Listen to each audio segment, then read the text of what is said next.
nenhum dos seus participantes, nenhum tipo de benefício. Então, isso é que define o que é uma organização social. Então, ela não pode estar distribuindo nada do que ela oferece, do que ela recebe, ou como contribuição, como donativo. E também ela tem que aplicar então, integralmente na consecução de seus... não estou enxergando ela, mas das suas atividades, seu objeto social, todos os Peraí, deixa eu ler que eu não estou enxergando.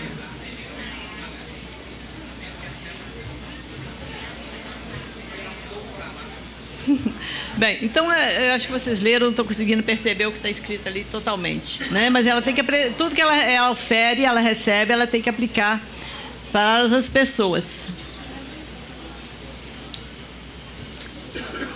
Pode passar, por favor, Margarete. Bem. Então, como o doutor Tomás falou, há muito tempo que o terceiro setor precisa, espera, busca por uma regulamentação que facilite a sua relação com o poder público, que geralmente é extremamente burocrático, exige uma série de normas, por exemplo, carimbo, cada folha tem que ter não sei quantos carimbos, com visto, assinatura e data. Então, isso vai... delongando demais, burocratizando, você tem que pôr pessoas para ficar batendo carimbo no papel.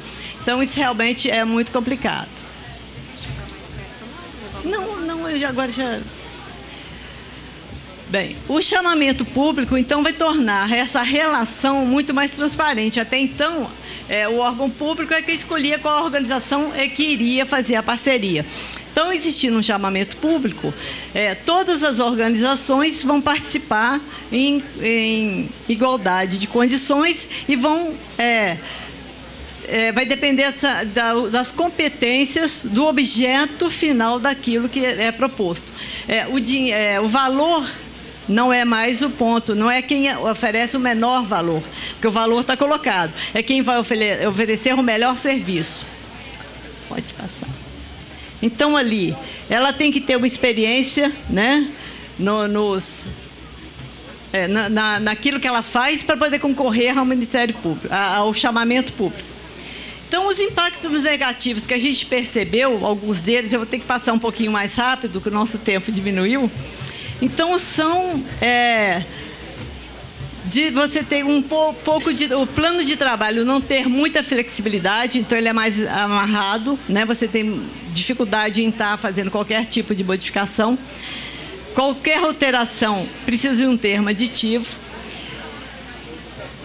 E a execução, né? Ela demora, por exemplo, entre você fazer um plano de trabalho, receber o recurso e executar...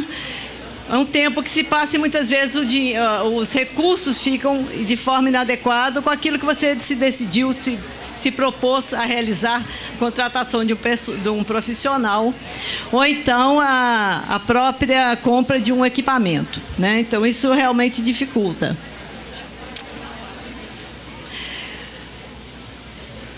A nova lei não define bem... Quando a gente fala do FIA, Fundo da Infância e da Adolescência, que é uma ferramenta muito importante para o terceiro setor, ela não define muito bem como vai acontecer esse chamamento público. A meu ver, que eu já fui presidente do Conselho da Criança de Betim, o próprio fato da organização apresentar um projeto para o Conselho, ele ser avaliado pela plenária, que ela é paritária, tem poder público e sociedade civil, isso faz com que isso seja um chamamento, porque... Se o projeto apresentado se adequa às políticas públicas propostas para a execução no município, então ele praticamente é um chamamento que foi feito e foi avaliado e a plenária do Conselho decidiu que aquele projeto pode captar recurso e ser executado. Então, ainda não está muito claro isso, né? Mas é uma percepção que a gente pode ter e avaliar desde agora. Pagamento das tarifas bancárias agora não são mais permitidas, então a organização passa a ter que assumir esse ônus, né? Então, não tem, é uma coisa que já está definida. A prestação de contas agora, aquilo que o doutor Tomás falou, elas passam a ser feitas através, principalmente, dos resultados obtidos, né? Então, se você se propõe que vai educar determinado número de crianças, você deve fazer isso. Então, o resultado que importa, mas não propriamente a prestação de contas apenas financeiras. E eu acho isso bastante positivo, mas tenho dúvida de como é que vai funcionar isso mesmo, porque a gente, no nosso caso, a gente continua apresentando as prestações de contas financeiras também. De qualquer forma, a gente sempre faz isso e mesmo que não apresente, essas notas fiscais ficam sempre arquivadas. Qualquer dúvida, elas estão lá para serem apresentadas ao poder público. O impacto positivo é a transparência, né, da relação que passamos a ter com o poder público, né, uma vez que todos os resultados, todo o plano de trabalho, ele passa a ser colocado na internet. Então, nos sites, então, tanto a organização quanto o poder público tem que estar divulgando todo o trabalho, todo o plano de trabalho que foi executado.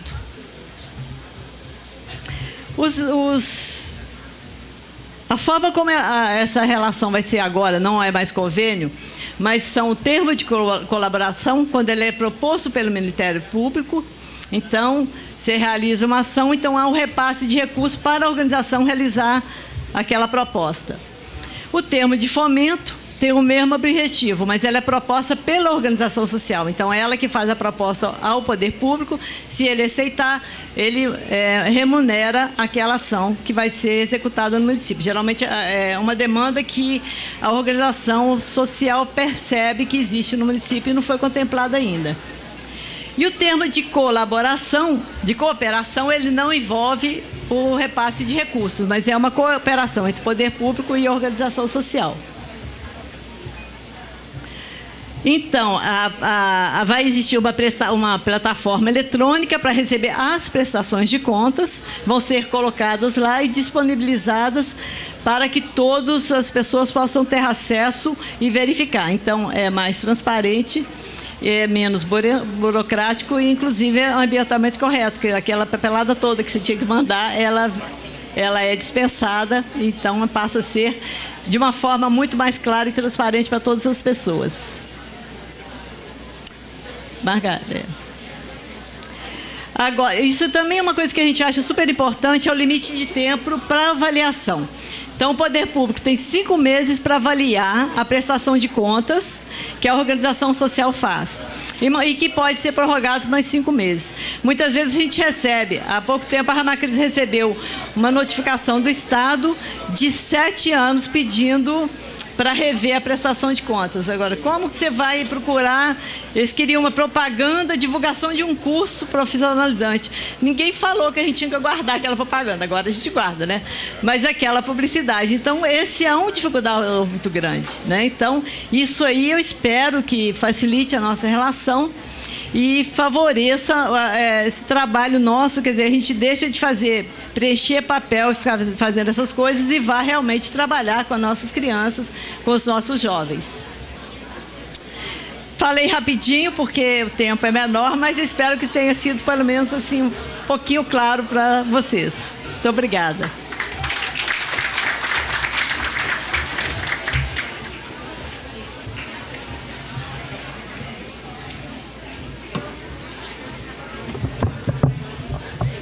Senhoras e senhores, registramos e agradecemos as honrosas presenças dos vereadores Tiago Santana e Paulo Tequim. Neste momento, ouviremos o pronunciamento do secretário municipal de Auditoria e Controle Interno, Robespierre Micone Costa.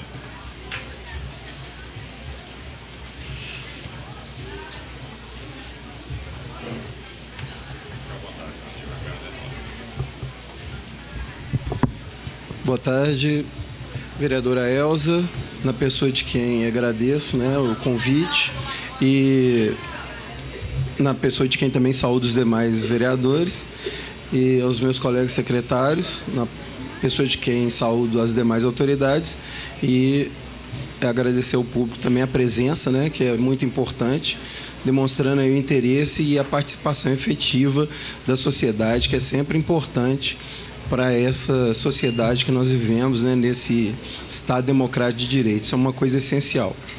Bem, a fala tanto do Dr. Tomás quanto de Dona Solange foram muito bem postas e tocadas, mas eu gostaria de fazer duas pequenas observações. A questão dos convênios, né, da 8666, do artigo 116, elas continuam possíveis, mas para hipóteses bem restritas, né, envolvendo aí quando são as pessoas jurídicas de direito público, né? Aí entre elas, como cessão de pessoal, então continua vigendo ainda aquele artigo, mas são realmente poucas situações. Nas demais, conforme a dona Solange destacou, a questão do termo de fomento, termo de colaboração ou acordo de cooperação.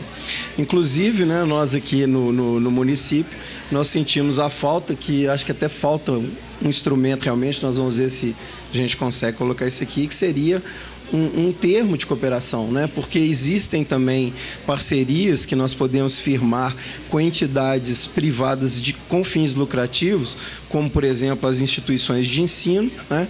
E não tem, em princípio, uma figura para essas instituições.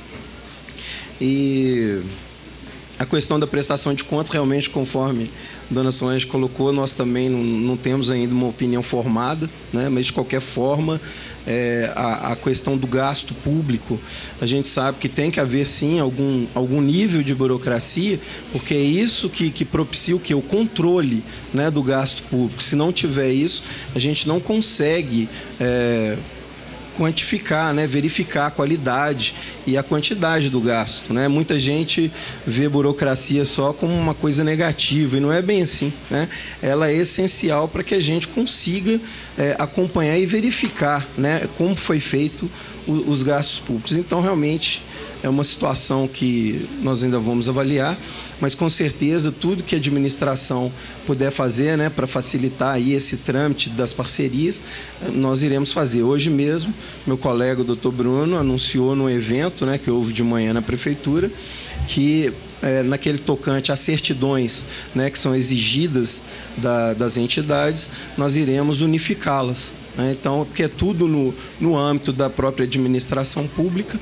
Então, para evitar, né, que o munícipe, as instituições vão em vários locais na prefeitura, agora vai ser só, né, uma certidão, vai assambarcar isso tudo e provavelmente vai estar inserida no sistema, né, porque é essa previsão que tem na lei, né, e nós vamos sempre fazer tudo que for possível aí para auxiliá-los, logicamente, né. Então, no mais, é só isso mesmo, né? Agradecer mais uma vez a oportunidade e nos colocando à disposição de todos, né, na auditoria ou aqui, se for necessário. Obrigado, boa tarde.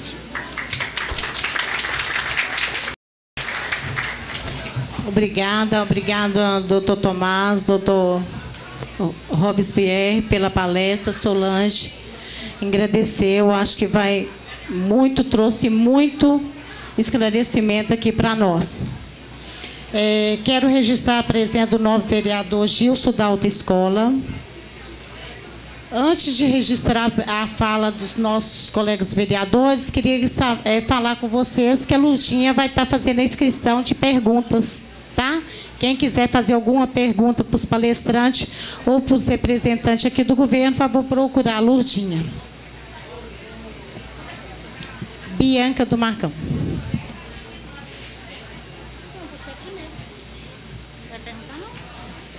Tiago. Boa tarde a todos e todas. A pessoa da nossa colega vereadora Elza. Cumprimento todos os integrantes da mesa. Aproveito para parabenizá-la, Elza, pela convocação aqui desse encontro. Eu acho que a presença aqui demonstra a importância do tema e poderia ser feita até mesmo no plenário da prefeitura, mas é bom ver a presença, mas, lógico, também tem um certo desconforto, então pedimos desculpas aí nesse sentido, mas é muito gratificante ver a presença aqui das pessoas interessadas em participar aí desse encontro, e talvez fique aí a dica para a comissão, quem sabe pensar uma outra oportunidade, um outro espaço, já tendo a experiência aqui, que é um tema de interesse mesmo. cumprimentar todos os presentes, né, e agradecer aqui pela oportunidade. Peço desculpas aqui por ter chegado no final. Então, tem aqui 2 questionamentos, Solange. Eu peguei no final ali, em relação à questão dessa prestação de contas que as instituições, pelo que eu entendi, elas terão que ser feitas também por meio de portal. Quando você diz isso, é um portal próprio, ou seja, cada instituição ela vai ter que ter o seu próprio site para divulgar, ou se a própria prestação de contas é feita pelo município por meio do órgão oficial, se é o suficiente, como já é feito hoje, as prestações elas são divulgadas ou não, se isso vai ter que ser como o portal da transparência, né, tanto do município e da Câmara Municipal, que é divulgado ali a qualquer hora, a qualquer momento, é uma informação. A outra, uma dúvida em relação ao formato de contratação. Hoje os convênios são celebrados com as instituições e as contratações são feitas por essas instituições. Se em alguma situação a instituição achar uma prestação de serviço terceirizada, ela pode fazer essa contratação também dessa mão de obra e essa prestação de contas vir com a nota fiscal desse serviço ou não, no caso desses convênios. Se tem que ser a contratação direta sempre pela instituição conveniada ou se ela teria essa possibilidade aí também em algum tipo de serviço aí que ela considerar importante. Então, eram esses 2 esclarecimentos aí. No mais, eu acho que agradecer e ficar aí mais uma vez esse reforço aí, Elza, para uma outra oportunidade e remarcar esse debate aí. Sobre a plataforma eletrônica, eu acho que ainda não existe, né? A lei entrou em vigor agora em janeiro, mas não acontece ainda, né? Tem, doutor Tomás. O governo federal já tem, né? O Sincov lá. Vai ter que ter o Sincovinho, né? O município vai ter que fazer uma plataforma para receber as prestações de contas. O nosso está em desenvolvimento. E como vocês têm aqui o portal de transparência, talvez joga nisso aí. Na verdade, nós temos aqui o programa integrado ao lugar, tem o programa Zeus, que é o programa de prestação de contas, que ele está em desenvolvimento agora, aí vai ter realmente a plataforma. Sim. Outra coisa, você falou da questão das contratações. Na verdade, agora não existe mais convênio, tá? Convênio, como disse o auditor, entre órgãos públicos continua existindo. Entre poder público e privado não existe, até porque era equivocado. Não se conveniam 2 pessoas de personalidade jurídica diferente. Era um erro que existia que foi corrigido. Agora são 3 termos: termo de colaboração, termo de fomento e termo de acordo de colaboração, termo de fomento e termo de colaboração. Não vão ficar. O que vai interessar para nós, o substituto do convênio é o termo de colaboração, tá? Vai ser, entre aspas, a mesma coisa, com a grande diferença agora nesse sentido que o senhor falou. Vai ter que ter um plano de trabalho. Olha, nós vamos atender 100 crianças, vai ser dessa forma. Vamos ter que contratar serviço de contabilidade, vamos ter que contratar